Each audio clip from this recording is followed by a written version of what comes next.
What happens when one of Hollywood's most respected actors sits down for what should be a simple interview only to face 27 seconds of pure disrespect that would change everything? It only took one condescending comment from Joy Behar to ignite a confrontation so intense that producers had to pull the plug on live television. Before we dive into this unbelievable moment, make sure you hit that subscribe button and let me know in the comments what you think about what you're about to hear. Samuel L. Jackson walked onto the View set that morning expecting a routine promotional interview. He was there to discuss his latest film. Nothing controversial, nothing political, just a seasoned professional doing his job. But Joy Behar had other plans. The interview started normally enough. The other hosts welcomed Jackson warmly, asking standard questions about his career and upcoming projects. Jackson, ever the professional, gave thoughtful answers, sharing insights about his craft and experiences in Hollywood. The audience was engaged, laughing at his stories and clearly enjoying his presence. But then Joy Behar decided to interject. "You know, Samuel," Behar said with that trademark smirk of hers, "I've always wondered something about actors like you."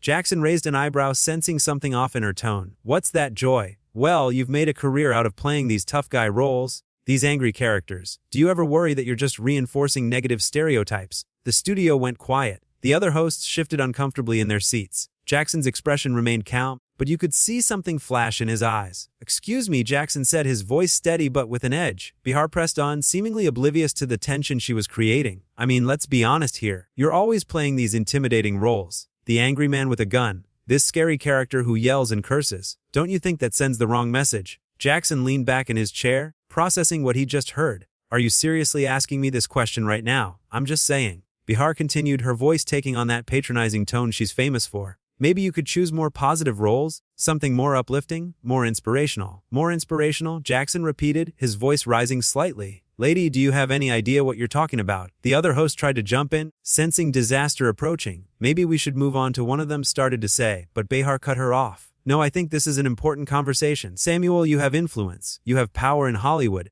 Why not use it to show more positive images instead of all this violence and anger?" Jackson's jaw tightened. "You want to lecture me about my career choices, about the roles I pick?" "I'm not lecturing anyone," Behar shot back, her voice getting sharper. "I'm asking legitimate questions. You can't deny that many of your characters are problematic." "Problematic?" Jackson said, his voice now carrying that unmistakable edge that anyone familiar with his work would recognize. "You think my work is problematic?" The tension in the studio was thick enough to cut with a knife. Camera operators were getting nervous signals from producers offstage. The other hosts were practically holding their breath. Behar, however, seemed to be enjoying herself. "All I'm saying is that representation matters, and when young people see you constantly playing these aggressive roles, what kind of message does that send?" Jackson sat forward in his chair, his eyes locked on Behar. "Let me get this straight. You think I should only play characters that make you comfortable?" "That's not what I said," Behar replied, though her defensive tone suggested otherwise.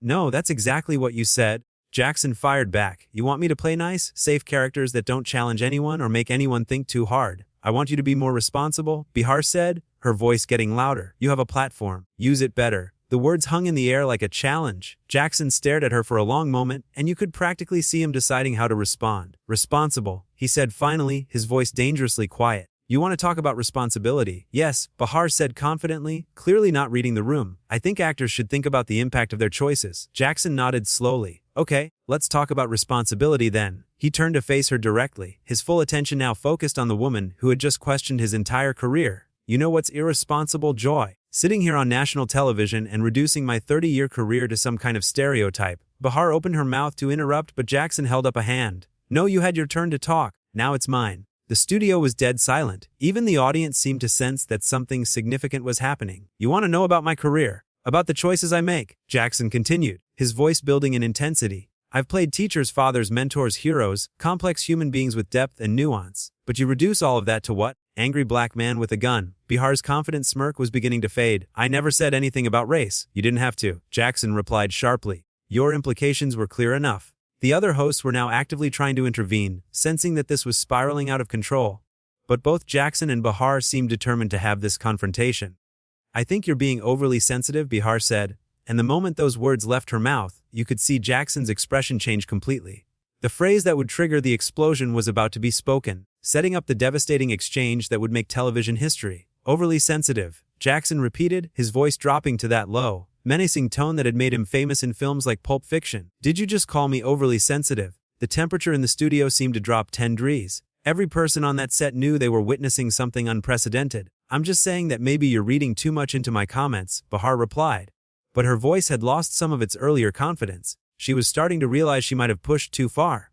Jackson leaned forward, his eyes never leaving hers. No, Joy, you don't get to walk that back now. You question my intelligence, my career choices, and my integrity, and now you want to tell me I'm being too sensitive about it. Look, Samuel, I think we're getting off track here.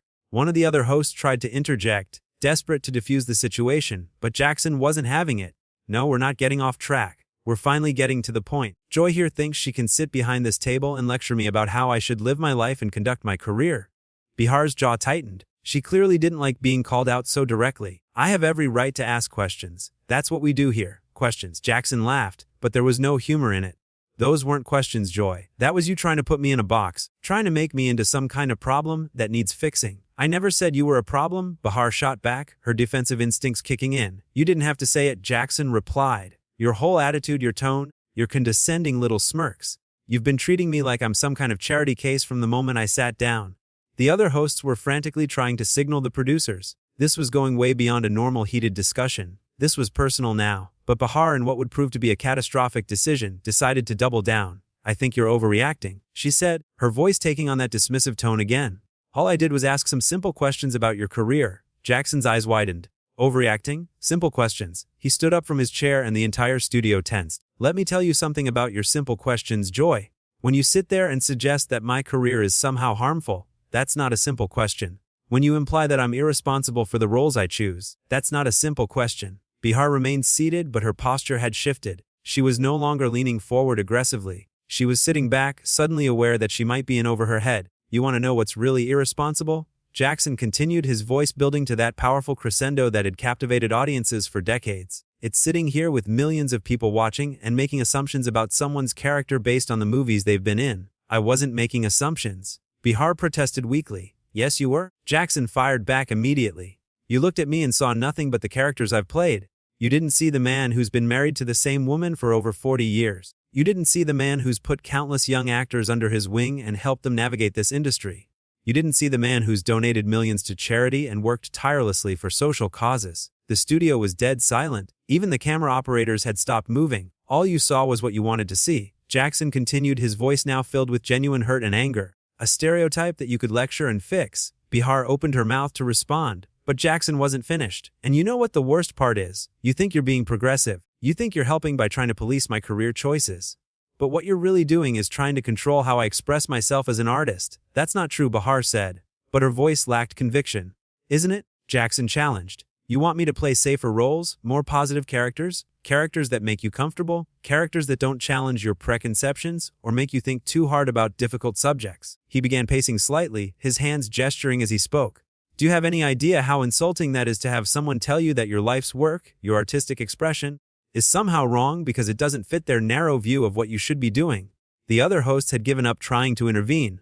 They were watching this unfold like everyone else, mesmerized by the raw emotion and intelligence Jackson was displaying. I've spent 3 decades building a career, Jackson said, turning back to face Behar directly. 3 decades choosing roles that interest me, and that challenge me, that tell important stories. And you think you can sum all of that up as problematic? Behar was now visibly uncomfortable, shifting in her seat and glancing around as if looking for help. I think you're taking this too personally. Those words hit Jackson like a slap in the face. Too personally. My career is personal, Joy. My art is personal. When you attack that, you're attacking me. I wasn't attacking anything, Behar said, but her voice was getting smaller. Yes, you were, Jackson replied firmly, and the fact that you can't even see it makes it worse. You're so comfortable in your position of privilege that you don't even realize when you're being disrespectful. The word privilege seemed to hit a nerve with Behar. Her defensive walls went up immediately. Privilege. What privilege? Jackson looked at her with something approaching disbelief. The privilege of sitting behind that desk and thinking you can judge other people's life choices. The privilege of believing your opinion about my career matters more than the decades of work I've put in. I have a right to my opinion, Behar said, her voice getting sharper again. You have a right to your opinion, Jackson agreed. But you don't have the right to be disrespectful. You don't have the right to reduce my work to stereotypes, and you certainly don't have the right to lecture me about responsibility when you clearly don't understand the first thing about what I do. The confrontation was reaching its boiling point. Both participants were now fully committed to this battle, and it was clear that neither was going to back down easily. The next exchange would prove to be the moment that crossed the line completely. Behar's face was now flushed with anger and embarrassment. She had clearly not expected this level of pushback from her guest, and her composure was cracking under the pressure of Jackson's relentless logic. "You know what?" Behar said, her voice taking on a bitter edge. "Maybe the problem isn't your attitude." The words hung in the air like a toxic cloud. Jackson froze, staring at her with an expression of complete disbelief. "My attitude," he said slowly, his voice dangerously quiet. "Yes, your attitude," Behar repeated, seemingly unaware that she was about to detonate a nuclear bomb. "You come in here acting like you're above criticism, like nobody has the right to question anything you do." Jackson's hands slowly clenched into fists at his sides. "You think I have an attitude problem? I think you have a problem with authority." Behar shot back, her own anger now fully unleashed. "I think you don't like being questioned by people who don't worship the ground you walk on." The other hosts were now actively signaling for commercial break, for anything to stop this runaway train. But it was too late, the damage was done. Jackson looked at Behar for a long moment, then began to laugh. But it wasn't a pleasant laugh. It was the kind of laugh that comes before something terrible happens. "Authority," he said, still chuckling. "You think you represent authority here?" "I represent the voice of the audience," Behar replied haughtily. "I ask the questions that need to be asked." "No, Joy," Jackson said, his laughter stopping abruptly. "You represent everything that's wrong with this business. You represent the entitled, self-righteous attitude that thinks it can tear down other people's accomplishments because it makes you feel important." Behar's mouth fell open. She clearly hadn't expected such a direct attack. "How dare you?" she sputtered. "I've been in this business for decades. I've earned my place at this table." "Have you?" Jackson asked, tilting his head. "Because from where I'm sitting, it looks like you've earned your place by being controversial, not by being good at what you do." The insult hit its mark. Behar's face turned red with fury. "You arrogant piece of work. Who do you think you are?" "I know exactly who I am," Jackson replied calmly. "I'm someone who's earned respect through talent, hard work, and dedication, not someone who got famous by running their mouth and tearing other people down."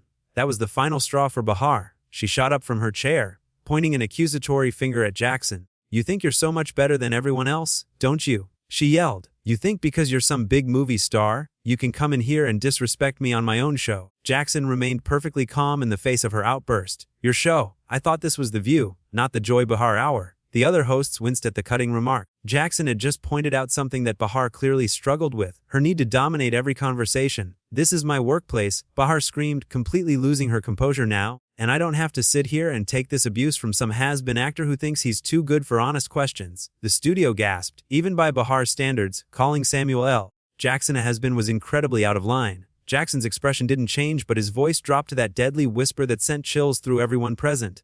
"Has-been," he said quietly. "Did you just call me a has-been?" Behar realized immediately that she had gone too far, but her pride wouldn't let her back down. "If the shoe fits," she said weakly. Jackson nodded slowly, as if processing this information. Then he turned to address the camera directly, speaking to the audience at home.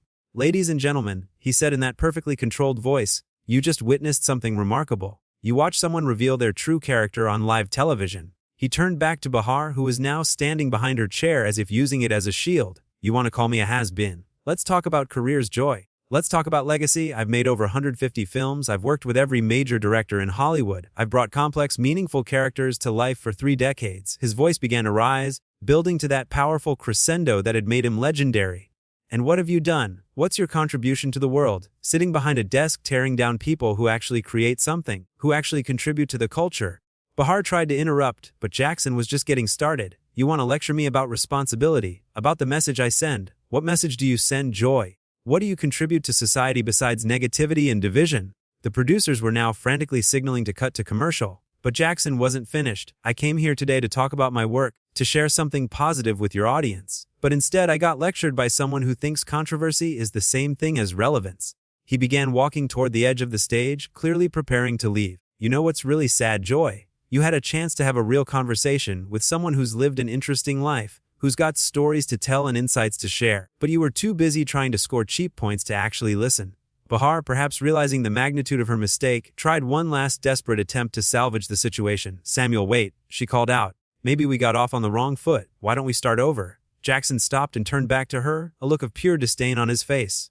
"Start over," he repeated. "Lady, there's no starting over from what just happened here. You showed everyone exactly who you are today." He looked directly into the main camera one final time. "To anyone watching at home, remember this moment. Remember what happens when ego gets in the way of basic human decency. And remember that respect is earned, not demanded." With that, Samuel L. Jackson walked off the View stage, leaving behind a stunned studio and one of the most explosive television moments in recent memory. The camera lingered on Behar's shocked face. As the show finally, mercifully cut to commercial, The confrontation was over, but the impact would be felt for years to come. In just under 30 minutes, viewers had witnessed the complete dismantling of a television host's credibility by one of Hollywood's most respected actors. It was a masterclass in how to handle disrespect with dignity, intelligence, and devastating effectiveness.